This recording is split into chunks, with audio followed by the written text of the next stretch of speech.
unlike former light heavyweight champion Jamal Hill, I wasn't yawning after UFC 307's main event, where Alex Pereira defeated Khalil Rountree Jr. via TKO in round 4. Great fight. Bravo to both combatants. Let's get a reaction from the panel. Nolan, that fight was up there as one of the better recent title fights, no? Yeah, it was incredible. Going into it, I think, like we said last week, it was a fight that we saw on paper to be exciting. We thought it would result in a big finish. We thought it would be from Alex Pereira, and we got all those things. But there were a lot of twists and turns too, man. The spoiler of the first 2 rounds was Khalil Rountree. He was building momentum. He was landing good shots on Pereira. He landed that nice right hand that kind of sort of dropped Pereira to his butt, and he popped right back up. So that was an incredible fight. I think Khalil Rountree almost walked away like the star of the show. The biggest gain for sure in terms of popularity, in terms of respect, in terms of people believing in his skills. I mean, I can't remember a time where I saw the MMA community kind of come together to say nice things about somebody like they did about Khalil Rountree in the aftermath of the UFC 307 main event. But it's so well-deserved, man. I mean, good for him. He's a guy that I think we've always enjoyed on the media side. He's worn his heart on his sleeve. He's maybe given us a little bit more insight into his mind than some of the other fighters are willing to do when there's a million cameras and microphones pointed at them. So good for him. Great fight. I think it exceeded everyone's expectations in the competitiveness. And when it comes down to the end of this year, I think we'll have this one on our short list of best fights of the year. Mike, that was some high-level striking. I was on the edge of my seat. How about you? What was your reaction to that fight? Yeah, it was fun. I think this is why the UFC decided to go this direction with this particular matchup, right? Like, we needed a banger like this, and I think that's what they were trying to set up. And Khalil Rountree delivered. I mean, I know there was a lot of talk coming in about him saying he wasn't going to go for takedowns and things like that. He stuck true to his word, and I think if you were to lay out like what his best chance to victory was, it was probably this. I mean, he did have success on the feet. It did seem like Alex Pereira was being extremely patient and kind of waiting for everything to open up and for him to get all his reads. And we saw what happened when he really was clicking. I mean, that 4th round sequence of like 90 seconds there where he was almost fighting with his hands down and just ducking and dodging and weaving almost everything. It was like Anderson Silva-esque in some moments there. And then he goes out and puts him away with just an absolutely brutal finishing sequence there. His face was minced meat. Credit to Khalil for staying in there and taking all those shots like he did. But even though Pereira maybe didn't start this fight the fastest, it didn't really feel like he was ever out of it or ever in real danger there. It was just a methodical, tactical dismantling of his opponent, and does it in historic fashion. 175 days for 3 title defenses, break Ronda Rousey's record of 189 days. And then for him to share everything he went through in this camp after the fact, like a laundry list of personal issues from visa to all that stuff to injuries. And yeah, he comes out there and does that, just makes it all the more impressive. Yeah, dude's a beast, man, for sure. And like you said, started off slow, goes. The former Tough Enough alum, Khalil Rountree Jr., was up 2-1 on the judges' scorecards going into the championship rounds. That's crazy, huh? It was interesting. Like, going in, obviously, so many people were upset when this was first announced, but you have to let that go. Once that cage door closes, you have to let it go. But Khalil Rountree, he's the guy that embraced that moment, right? Like, the way he came out, his game plan, you have to give credit to John Wood, who has proven before that he knows how to prepare fighters for title fights. This kid gave everything he had, man. It really looked like he was fighting the Terminator there at some points, like just coming forward, giving everything he had. But Pereira just wouldn't back off, man. He's an amazing fighter. I don't know. Hopefully the UFC knows what they have here with both of these guys, because you can sit here and you can say amazing performance, the heart that was shown, the technique and all that, and that's great. And these fighters probably vastly appreciate that. But please make it worth their while in the pocketbook. Because when you look at Khalil Rountree at the end of that fight, his heart was broken. His face was a mess. Who knows if he walks out of that cage the same guy he was when he walked in. You see what Poatan had to go through to get to this fight. Boy, do these fighters deserve so much, man, for entertaining us the way they did. Absolute superstar in Poatan. And Khalil Rountree, in a loss, takes a step forward. And now I think he's kind of up in that bubble where now fans are going to be super excited to see him fight. So amazing way to end the night. You have to give them your salute, George. That was a great fight. I echo that goes. I remember Daniel Cormier sharing a story where after him and John Jones part 1, he got $1 million paycheck. Look, if they don't want to write out $1 million, I get that, but take care of that, man, because Rountree did go out there and give them everything they wanted, and that was a show. He was winning the fight at an important juncture of the fight, and yeah, he went out on his shield. He took about as much damage as one could, and all the while was a true professional. So shout out to him for sure. The chat is blowing up. I love it.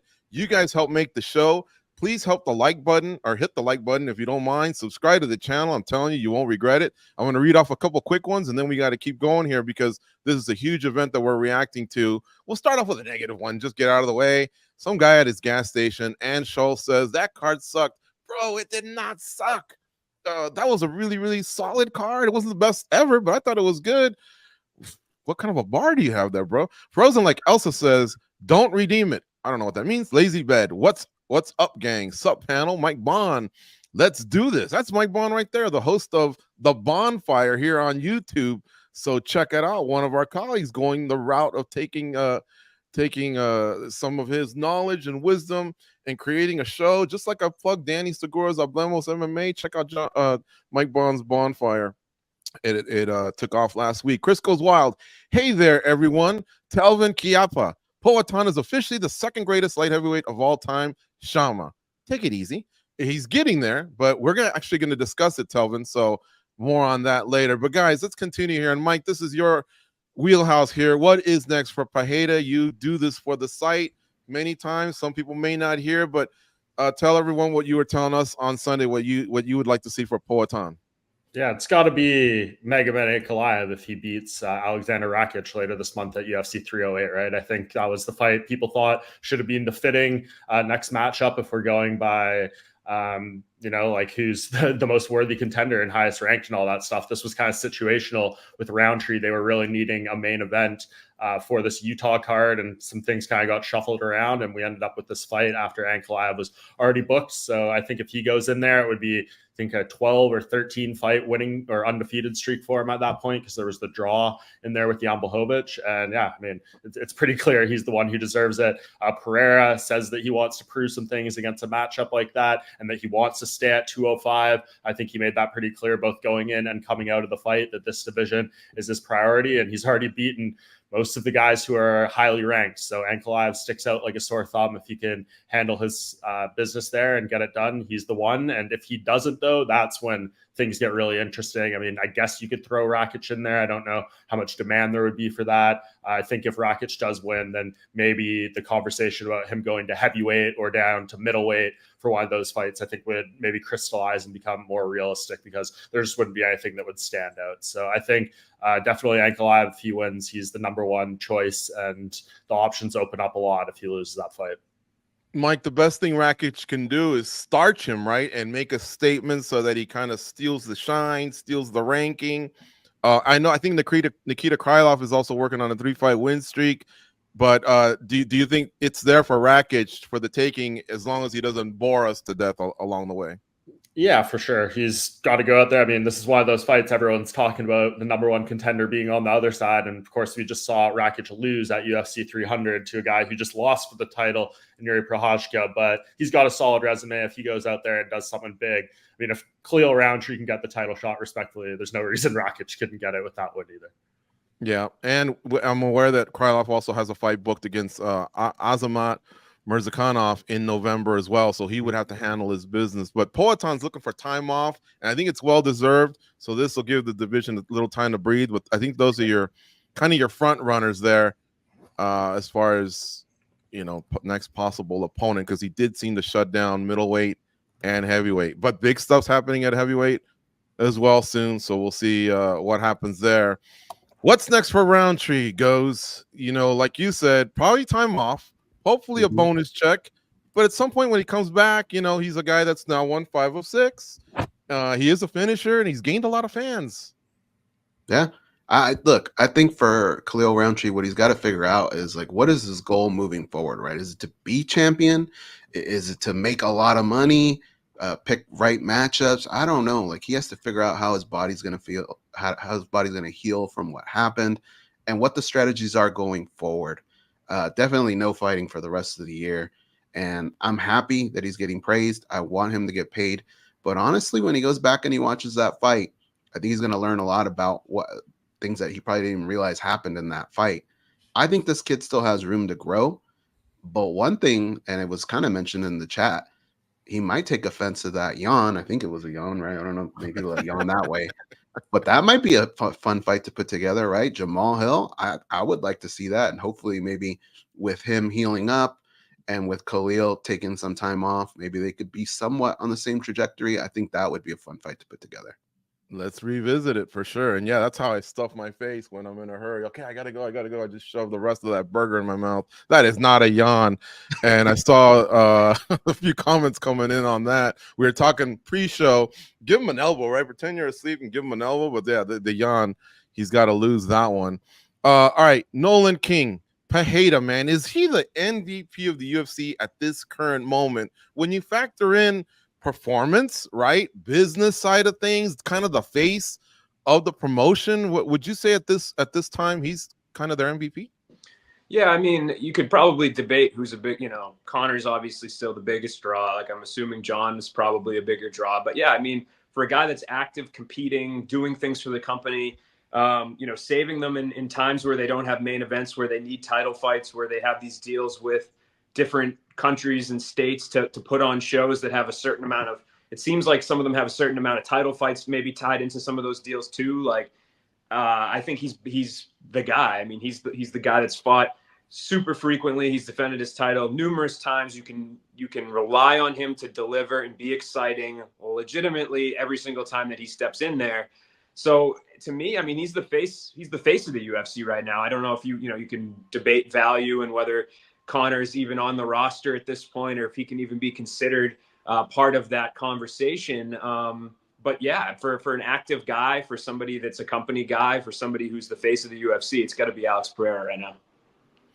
Mike Bond, you and Rashad Evans launched your show. He was one of your first guests, I think officially your first guest. You guys talked about this topic with the light heavyweight rankings, right?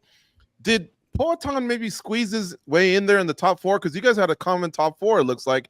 For you, it was Jones, Liddell, Ortiz, and Cormier. And Rashad Evans had, let's see here. I just had it. John Jones, Chuck, Tito, Cormier. So you had him behind Shamrock. Did he pass Shamrock, and did he squeeze his way into the top four for you?